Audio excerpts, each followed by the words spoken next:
Bienvenidos a nuestro estudio de Gálatas, un estudio inductivo, con el pastor Víctor Manuel Buitrago. Gálatas, la carta de la libertad cristiana. Esta fue la carta que separó definitivamente al cristianismo del judaísmo. Bienvenidos. Bendito Dios, yo te doy gracias porque podemos iniciar hoy este estudio de la carta a los Gálatas.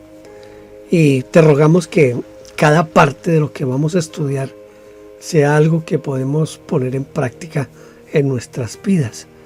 Por eso yo te agradezco por esta posibilidad de estudiar tu palabra, porque sabemos que en la medida en que conocemos tu palabra, te conocemos a ti, y de esta manera podemos más darte la gloria en todo cuanto hacemos, Señor. Gracias porque eres un Dios bueno, porque nos permites y nos das acceso a tu palabra y al estudio de tu palabra. Yo te ruego que cada persona que va a seguir este estudio reciba una bendición especial y que tu Espíritu le guíe a mejorar cada día su vida en relación contigo y su vida en relación con los demás.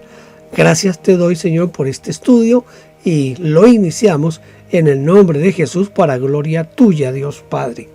Gracias por la ayuda del Espíritu Santo que nos va a guiar paso a paso en el estudio de esta carta. Amén. Vamos a iniciar hoy nuestro estudio de Gálatas. Como decimos en la introducción, Gálatas es la carta de la libertad cristiana. Se llama así porque lo que se trata de hacer a través de todo Gálatas es hacer que los cristianos nos despojemos de todo lo que tiene que ver con la ley. Así que vamos a iniciar hoy este, para mí, apasionante estudio de Gálatas. Hoy no vamos a comenzar con el texto bíblico en sí, sino que vamos a hacer una pequeña introducción a Gálatas. De esta manera nos vamos a ambientar un poquito más para cuando ya entremos al texto como tal, entonces vamos a poderlo hacer. Para eso voy a hacer uso de los materiales que siempre he tratado de tener a mano, que es el PowerPoint. Así que demos inicio a nuestro estudio de Gálatas con estas transparencias. Entonces, antes de iniciar el estudio de la carta que escribió el apóstol Pablo, yo quiero citar a lo que algunos escritores, personas importantes, han dicho sobre la carta a los Gálatas. Merrill C. Tenney, en su libro Gálatas, la carta a la libertad cristiana, él dice: pocos libros han tenido una influencia tan profunda en la historia del género humano como este pequeño folleto, como puede llamarse a la epístola de los Gálatas, que engendró la idea primordial de la libertad cristiana, que separó al cristianismo del judaísmo y lo lanzó a una carrera de conquistas misioneras. Fue la piedra angular de la reforma protestante. El comentario a los Gálatas de Lutero fue el manifiesto razonado de la revolución religiosa del siglo XVI. Juan Leal, que es profesor de la Facultad de Teología de Granada, él dice: la carta a los Gálatas es la más apasionada y vital de San Pablo. El carácter ardiente, de gran corazón y de gran inteligencia, todo pasión y entrega al Evangelio, que es Pablo, aparece en esta carta como en ninguna otra. Estos son puntos de vista de estos dos autores que acabamos de leer. Puede ser discutible que la carta a los Gálatas es la más apasionada, porque yo encuentro que Romanos tiene una pasión especial. Hay que leer la carta a los Corintios para darnos cuenta con esa cantidad de emociones que hace el apóstol Pablo allí a través de esa carta a los Corintios. Pero vamos a estar de acuerdo entonces en que sí, en el pensamiento de Juan Leal, sí es una de las cartas más importantes y más apasionantes. Domingo Fernández Suárez, en un comentario citando a Sabatier, dijo: no hay nada en lenguaje antiguo o moderno que pueda compararse con ella, es decir, con la carta a los Gálatas. Todas las potencias del alma de Pablo brillan en sus cortas páginas. Porque en realidad no es una carta muy extensa, pero es de un contenido teológico increíble. Por eso lo que dice aquí Domingo Fernández al citar a Sabatier es muy, muy válido. Vamos a seguir mirando aquí pensamientos de personas.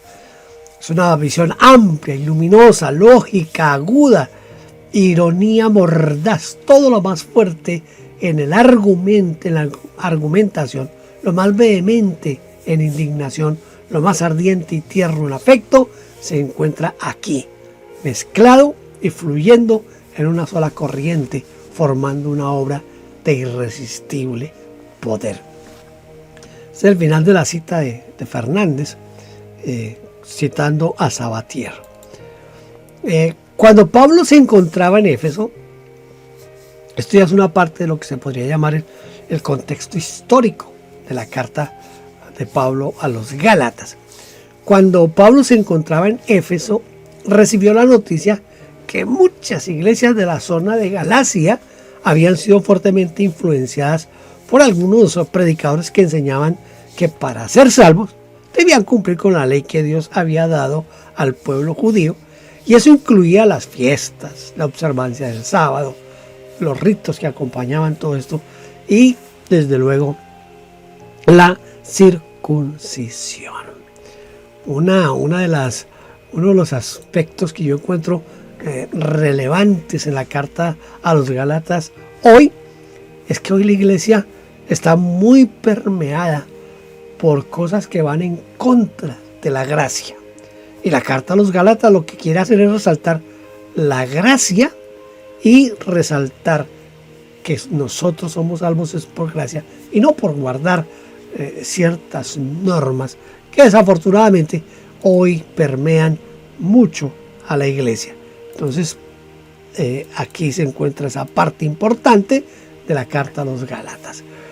Eran estos que estaban influenciando a la iglesia en Galacia, eran los mismos con los que el apóstol Pablo había discutido junto con Bernabé, y ellos fueron los que, por esa discusión que se arma de Pablo y Bernabé con estos judaizantes, se llaman aquí, es lo que da origen al concilio en Jerusalén.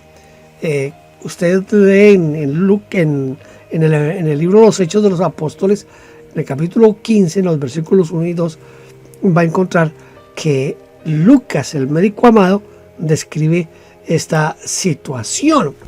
Mire cómo lo dice aquí el apóstol Lucas, el escritor Lucas. No le pongamos apóstol porque nunca es mencionado como apóstol. Entonces, algunos que venían de Judea enseñaba a los hermanos: si no os circuncidáis conforme al rito de Moisés, no podéis ser salvos. Como Pablo y Bernabé tuviesen una discusión y contienda no pequeña con ellos, se dispuso que subiesen Pablo y Bernabé a Jerusalén y algunos otros de ellos a los apóstoles y ancianos para tratar esta cuestión. Gracias a Dios, porque siempre habrá personas que son moderadoras, que son personas que como que guardan, controlan la doctrina, controlan el texto bíblico. Hoy usted se da una pasada por esas redes sociales donde hay muchos predicadores, muchos maestros, y van a encontrar una cantidad de cosas que uno dice: ¿y de dónde sacan eso? ¿Por qué se inventan esas cosas? El fenómeno de lo que yo los llamo los falsos nuevos apóstoles y profetas, ese fenómeno es un fenómeno que ha azotado a la iglesia de una forma terrible y le ha quitado a la iglesia la posibilidad, escuche, le ha quitado a la iglesia la posibilidad de desarrollarse completamente conforme a la palabra por la fuerza que han tenido esos falsos nuevos apóstoles y profetas. Siempre hay quien dañe esto.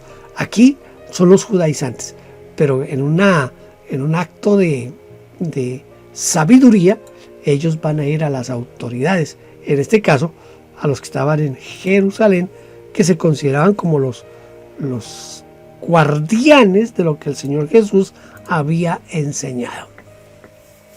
Alarmado y profundamente preocupado porque estaban cayendo en una especie de esclavitud religiosa, entonces el apóstol Pablo escribe esta epístola.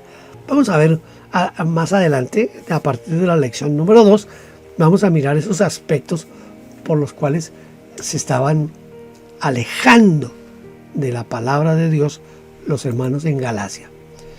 Se supone que esta carta fue escrita desde Éfeso, después de su tercer viaje misionero, es decir, entre los años 54 y 57 después de Cristo. Usted sabe que es difícil dar fechas exactas de escritura de los libros de la Biblia. Siempre se dan fechas aproximadas. ¿Cómo se encuentran esas fechas aproximadas? Se encuentran porque en esas fechas se trata de ubicar los eventos históricos que relata la Biblia con los hechos históricos del mundo secular, y de esa manera se cotejan unos con otros y se pueden dar ciertas fechas aproximadas. Entonces esta carta se puede decir que está entre el 54 y el 57. Se han realizado cualquier cantidad de bosquejos de esta epístola. Yo quiero que veamos rápidamente el bosquejo que trae la Biblia Caribe, la anotada por Harper. Lo que voy a decir aquí, yo no recibo ninguna ayuda de la editorial Caribe ni nada de eso, pero desde mi perspectiva como pastor, como estudiante de la Biblia, yo encuentro que la Biblia Caribe, la anotada por Harper, es una de las Biblias que está mejor dividida por párrafos, por unidades de pensamiento. Y por ser una de las Biblias que mejor dividida está por unidades de pensamiento, es más fácil entender el texto. Está en Reina Valera del 60. Sería fabuloso que hicieran esa misma división en versiones como la Nueva Traducción Viviente o la Palabra de Dios para Todos. Eso ayudaría mucho en la interpretación de la Escritura. Pero vamos a mirar un poco lo que nos dice el señor Harper, o sea, cómo distribuye él, cómo bosqueja él la carta de Pablo a los Gálatas. Entonces tenemos aquí, en primer lugar, él divide esto en varios puntos principales. El primer punto principal, se defiende el Evangelio de la Gracia.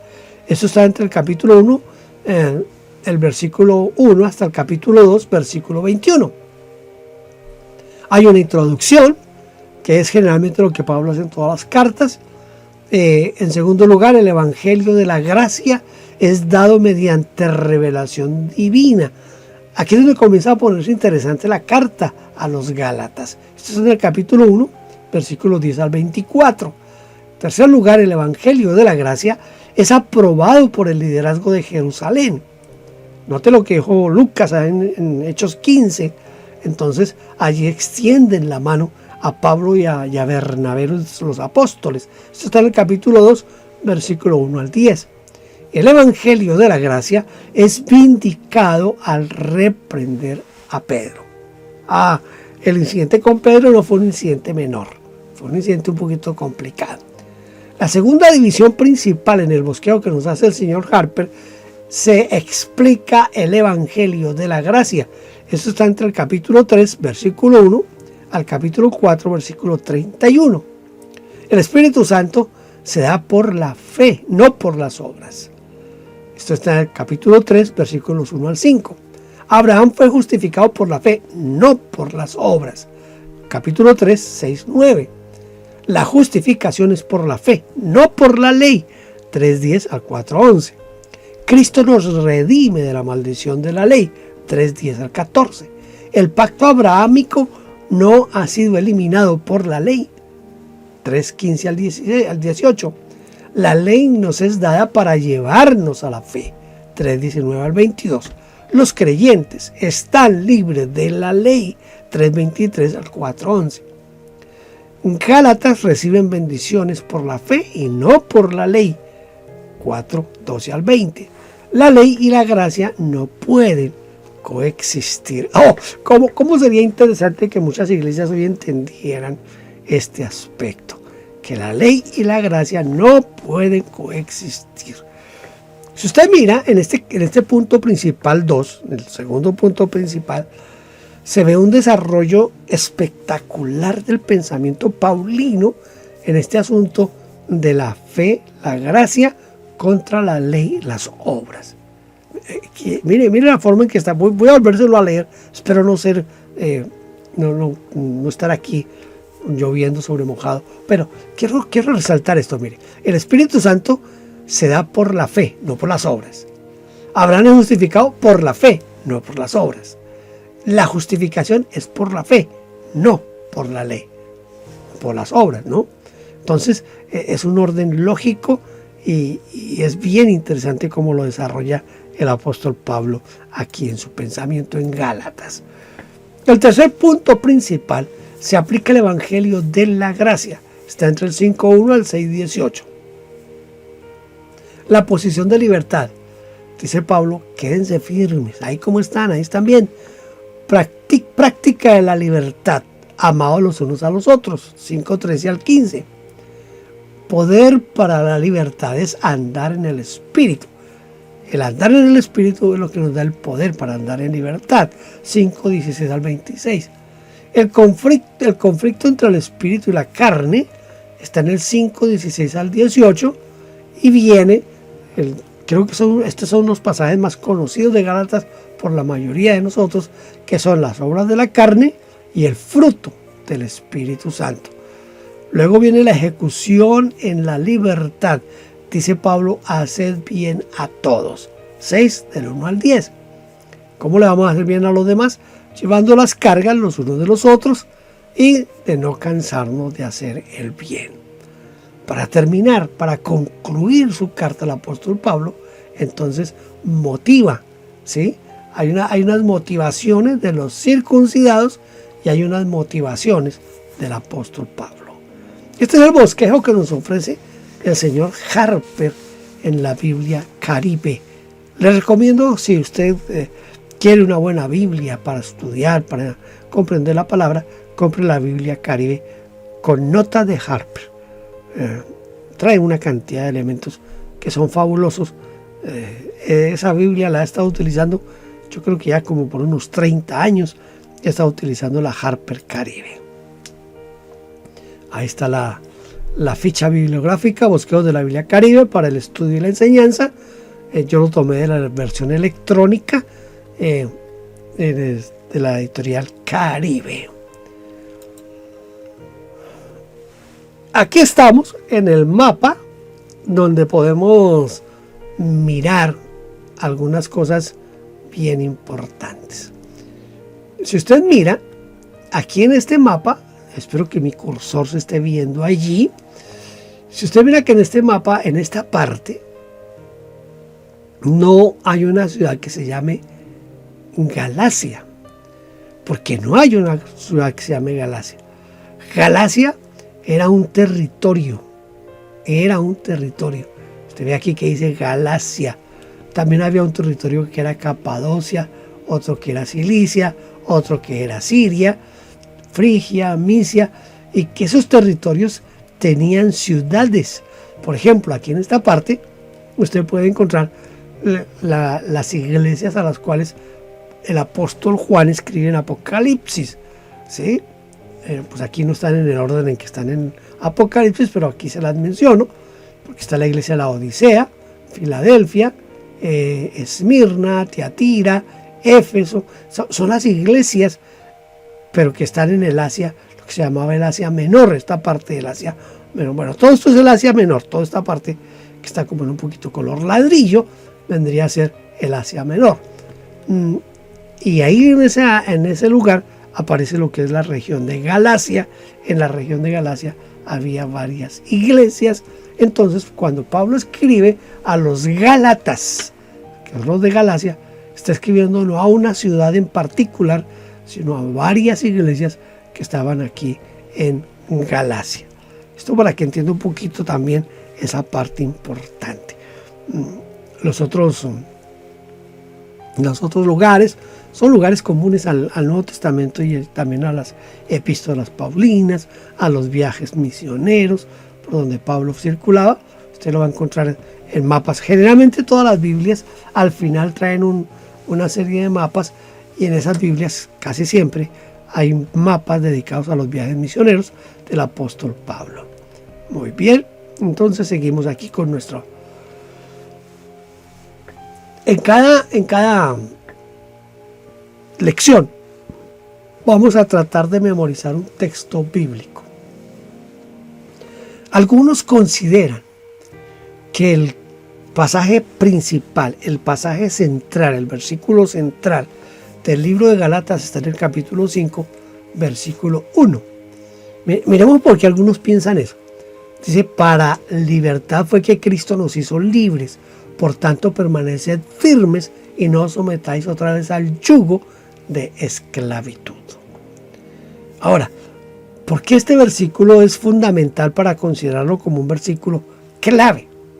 Porque en este versículo se resume el tema principal de la carta: la libertad en Cristo versus la esclavitud a la ley. Aparte de eso, marca la transición entre la sección doctrinal, que está entre los capítulos 1 y 4, y la sección práctica, que son los capítulos 5 y 6. Es decir, que el 5.1 es el que da inicio a la parte de lo que es la parte práctica, y eso hace también importante este versículo 1. Para libertad fue que Cristo nos hizo libres, por tanto permaneced firmes y no sometáis otra vez al yugo de esclavitud. Entonces, este versículo es importante también porque enfatiza el propósito de la obra de Cristo, que es liberarnos ¿de qué nos va a liberar? ¿De qué nos liberó? ¿De qué libera Cristo a quienes lo aceptan como Señor y Salvador? Él nos liberó de la esclavitud, ¿cierto?, de la ley mosaica. Él nos liberó del legalismo religioso y nos liberó de la necesidad de hacer obras para lograr la salvación. Por estas razones es que algunos dicen que el 5.1 es el versículo principal o central de la carta a los Gálatas. Pero hay otro versículo que también se considera clave y está en Gálatas 2.16. El hombre no es justificado por las obras de la ley, sino mediante la fe en Jesucristo. Estos versículos, tanto el 5.1 como el 2.16, capturan la esencia del mensaje de Pablo a los Gálatas.